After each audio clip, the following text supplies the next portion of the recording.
Our bylaws allow for us to recognize one member each year who has been a stalwart member of Democratic Women, contributed to the organization and to the Democratic Party in both financial and other supportive ways, to recognize her with lifetime membership.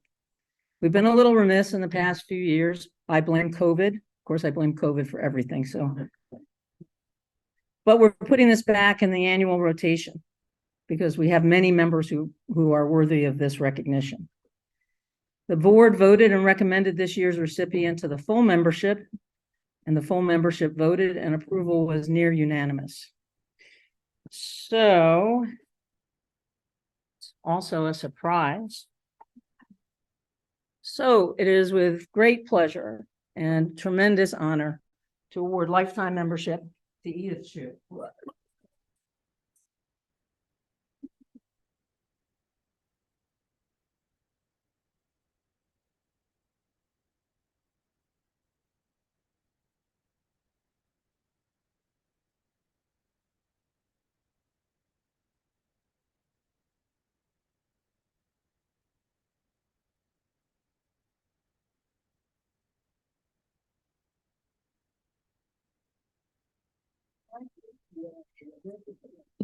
So just to further the embarrassment,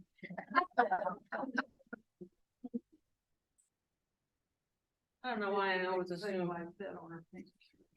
I don't know why I always assume everybody's embarrassed when they're called upon publicly, like I am.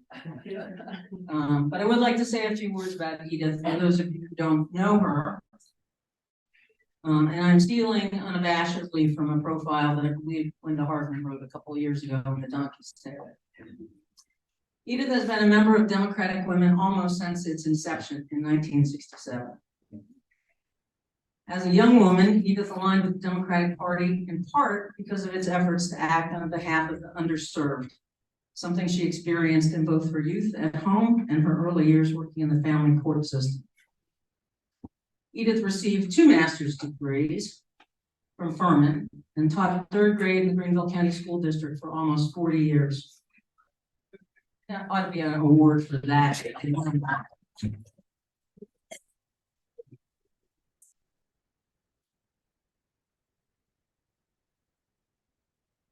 In addition to Democratic Women, Edith has been an active member of the Greenville League of Women Voters, Greenville NAACP, and the ACLU. She has supported many organizations working towards women's rights and equal rights, including Planned Parenthood, National Organization of Women, Southern Poverty Law Center. She has passionately devoted her efforts toward helping state Democrats get elected to local, statewide, and federal office, and served to protect the vote for over 40 years as a poll worker in Greenville County.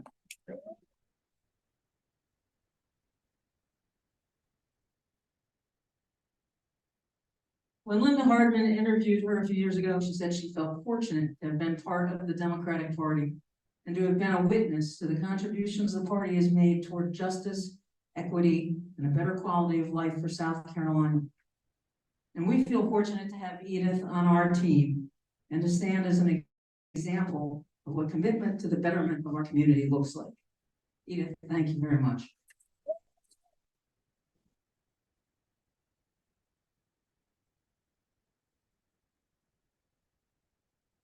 Like you said,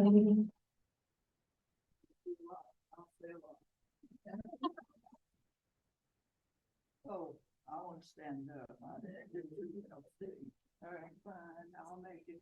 I was 30 minutes. Wait, I got a new one of these. I lost mine. I forgot mine at home. I knew. Well, I don't know how to start, but I moved to the YWCA in Greenville, South Carolina. I lived 4 years. I would do things with the African American people. Know all of them from a long time ago. How many years?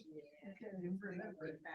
But anyway, and helped do all of that. And I started to work for the place right next to the School system. What is River County School System?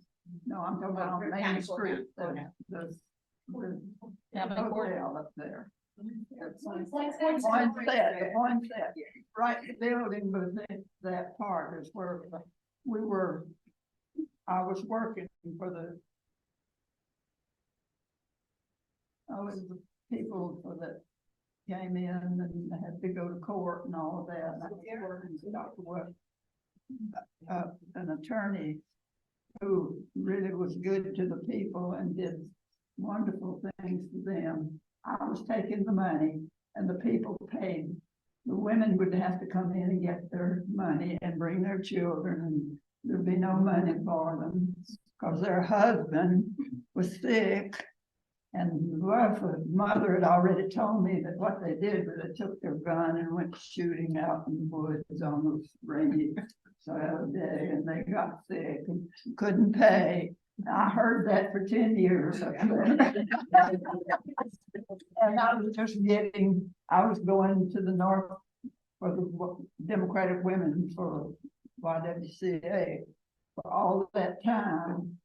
And I worked with the War and Poverty here with what was the woman's name that opened the first one we started? She died.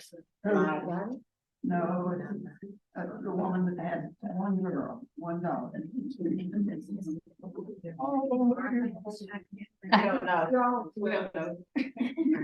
Well, anyway, she had the first War on Poverty, you know, for the children to go have a school in the summer. And no,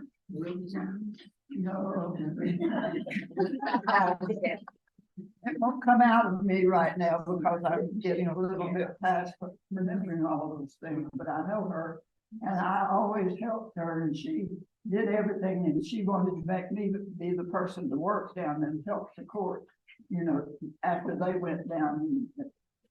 After that, I decided that I can't do this job all this time and just have 2 weeks of service. I mean, a chance to be away for that whole year. So I decided I want to go to Birmingham. And I want you to know I got in, and because what's the man that he took away all those things that was given to people who had the army or service, you know, and that kind of stuff. They were able to have education free when they got out of service. Well, they still brag on this. He was moved far. Who was he? Reagan. Oh, Reagan, he took it all away from him. Well, we didn't have that, but whenever Billy, what's her name's husband?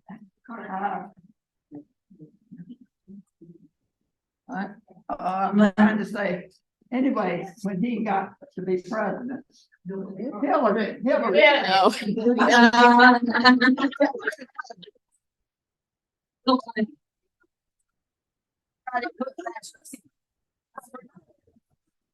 And I always hey, and that's how I got to be a teacher. And I taught at Dunny in the Star, and then we merged with one over on one of those places, and we were down there on, what's the name of the street now? And Elder, I mean, Ethel. I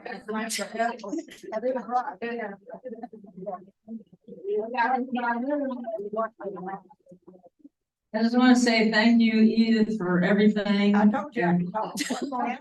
I know you can. But What I wanted to say is that I spent 27 years teaching school, and I spent 10 years with the court.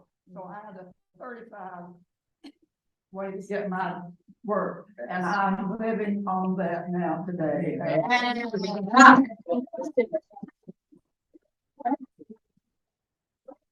thank you.